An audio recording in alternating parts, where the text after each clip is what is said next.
अब मैं federal excise duty का इकदामात का जिक्र करना चाहता हूँ।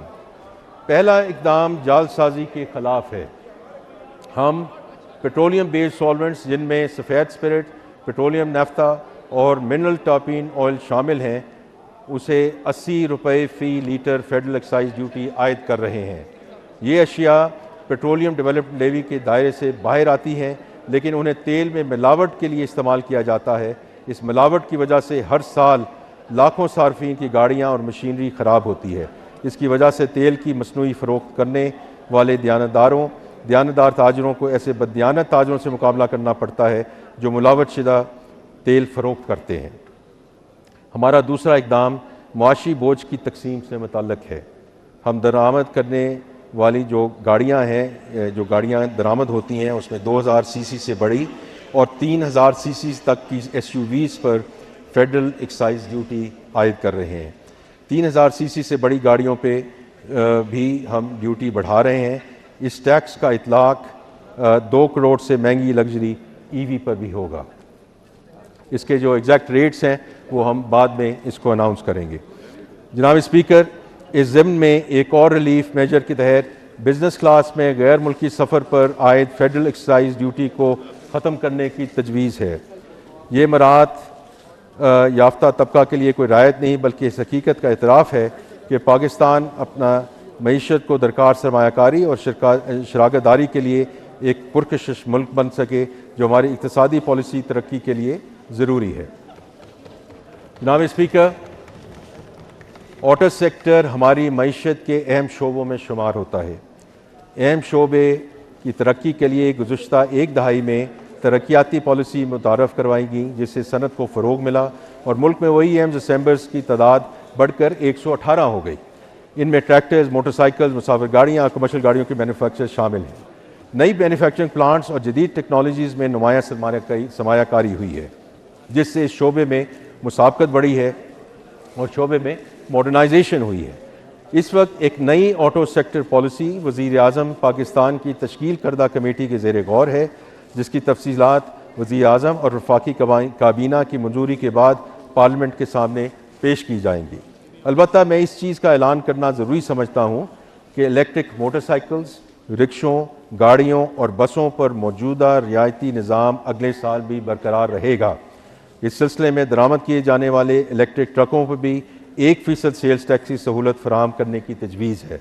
ताहम हुकूमत की कोशिश है कि इन सहूलियात से इंतहाई महंगी इलेक्ट्रिक गाड़ियाँ फ़ायदा ना उठा सकें।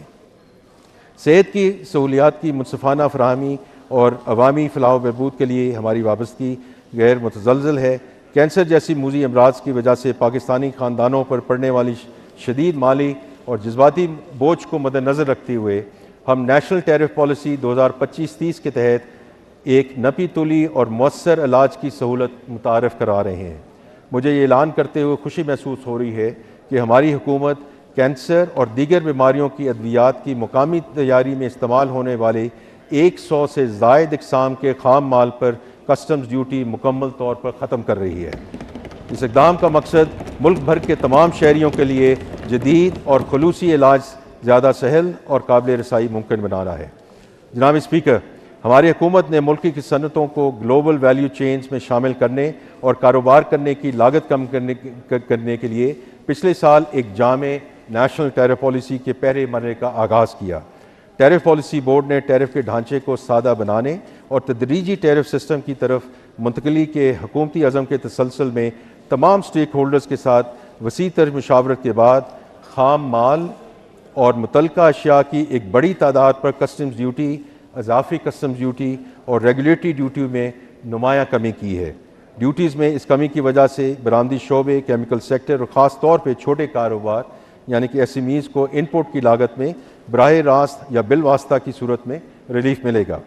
जनाब स्पीकर, ये हिकमत अलमी पाकिस्तान की इस वसी तर पॉलिसी का तसलसल है, जिसका मकसद बरामदात को फ़रोग देना है ताकि मुल्क की पैदावारी सलाहियत में इजाफ़ा हो, रोज़गार के नए मौके पैदा हो सकें और सरमायाकारी में इजाफ़े के ज़रिए पाकिस्तान पायदार तरक्की की राह पर मुस्तकिल बुनियादों पर गामज़न हो सके। जनाब स्पीकर, महंगाई की वजह से तनख्वाहदार तबके की मुश्किलात में इजाफ़ा हुआ है जिसका हमें इदराक है।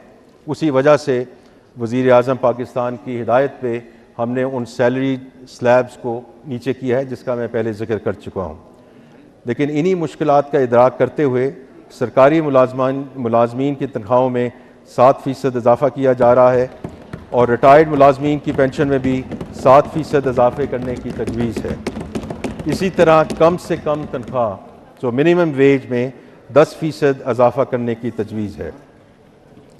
जनाब स्पीकर, मैं अपनी तकरीर के अख्ताम पर इस मुअज़्ज़ज़ ऐवान के सामने ये अर्ज़ करना चाहूँगा कि इस बजट में ऐलान करदा तजावीज़ ख़ुसूसन टैक्स रिलीफ इक़दामात, एनर्जी की कीमतों में कमी और दीगर इक़दामात मईशत के कलीदी शोबों जैसे ज़राअत, मादनियात व कानकुनी, information technology, AI and tech drivens जो सनतें हैं उनको फ़रोग़ देंगे, जिससे मुआशी तरक्की का पहिया चलेगा और मुलाज़मतों के मौक़े पैदा होंगे।